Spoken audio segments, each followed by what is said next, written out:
Bom, gente, acho que são boas perguntas e compartilhamos algumas delas há muitos anos, né?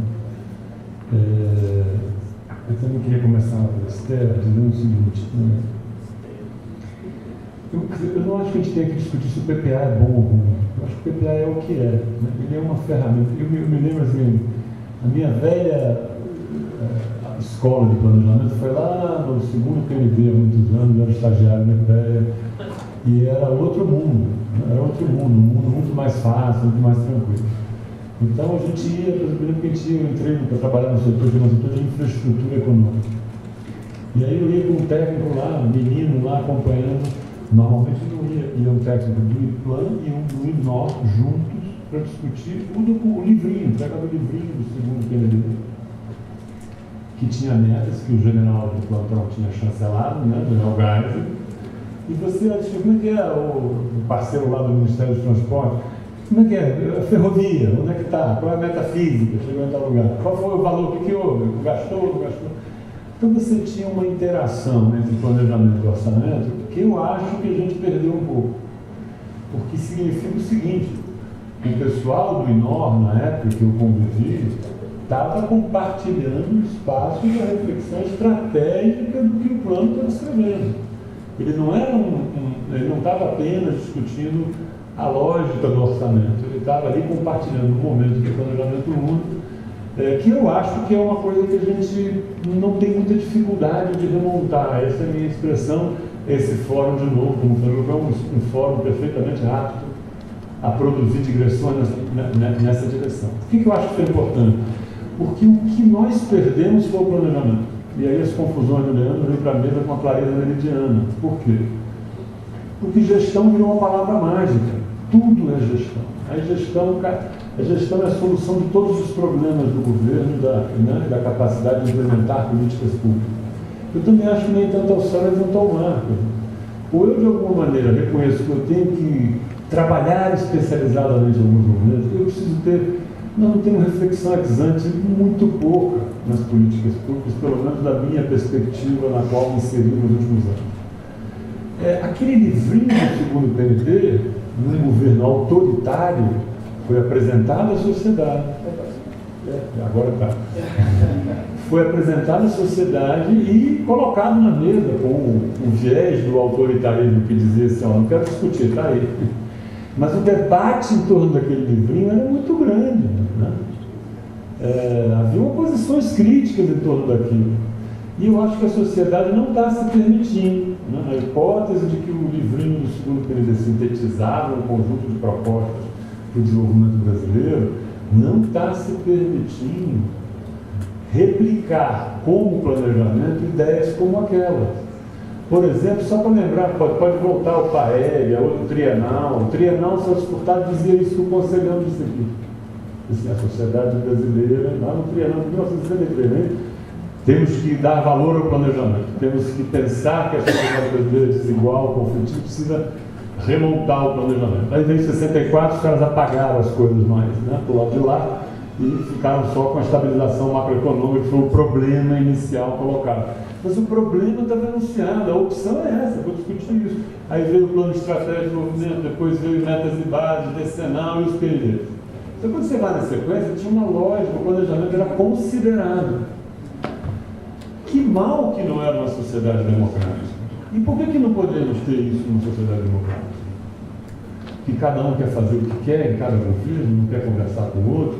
Isso é o que eu estou chamando de liturgia. Liturgia, que aquilo não era feito porque aquilo era quase uma regra que foi escrita e tinha que passar por alguns escaninhos. Era muito ruim em alguns momentos.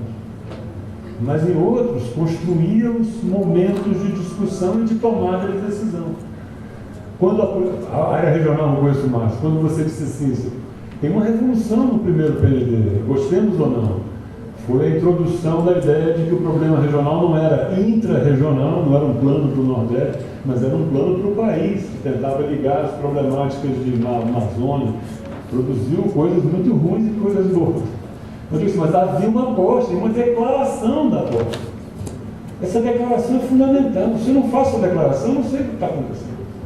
E eu acho que, por exemplo, o PPA, muito timidamente, vou fazer uma crítica aqui, o PPA, eu participei de vários PPA, trabalhei na SPI no começo dos anos 90, numa época horrível, né?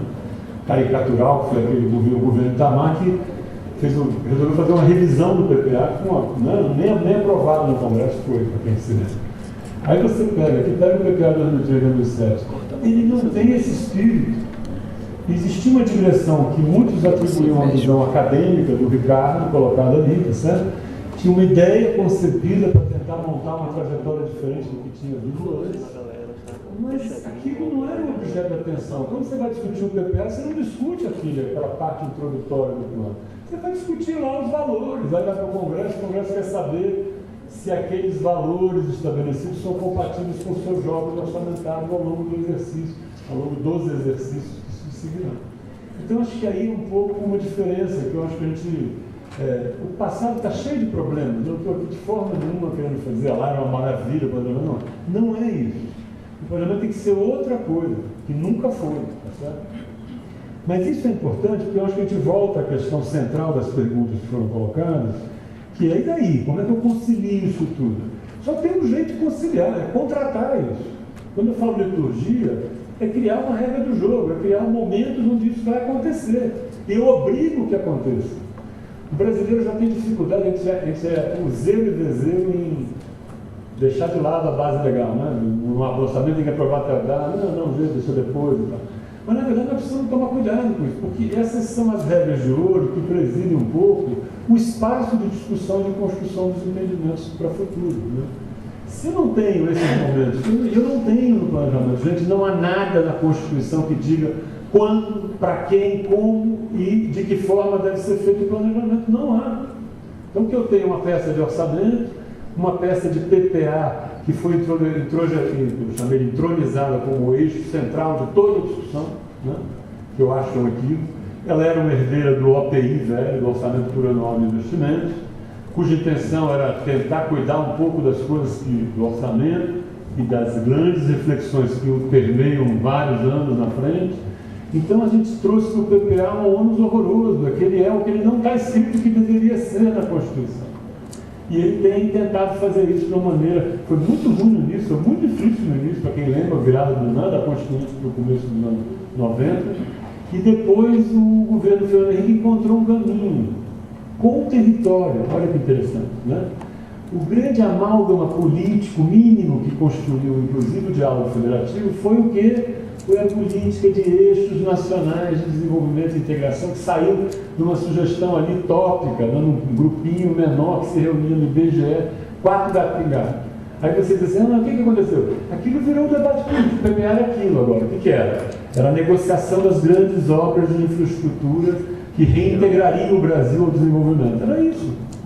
E isso tem algum lugar para acontecer hoje no futuro? Tem. Não estamos fazendo nem isso de novo.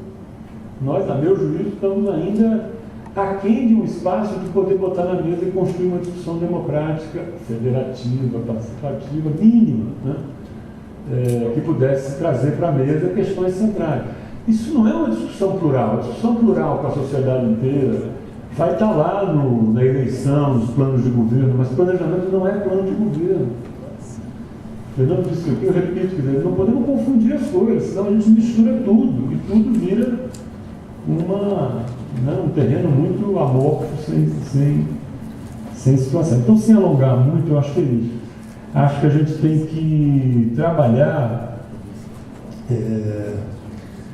Por que eu acho que o planejamento de longo prazo é importante? Eu vou dizer uma outra digressãozinha que eu acho importante.